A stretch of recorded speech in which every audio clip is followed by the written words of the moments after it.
kami mengharapkan kepada pemerintah, kami sangat membutuhkan tenda untuk mengungsi darurat.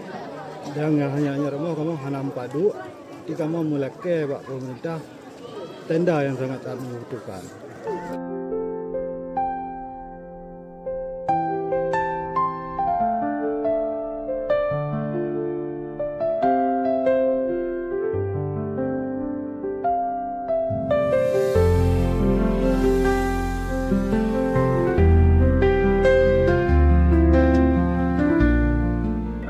Kesehatan itu kan utama, walaupun kita memang dalam suasana yang serba terbatas, kita sarankan istirahat yang cukup, makan makanan bergizi, dan hindari tempat-tempat yang bisa menyebabkan penyakit.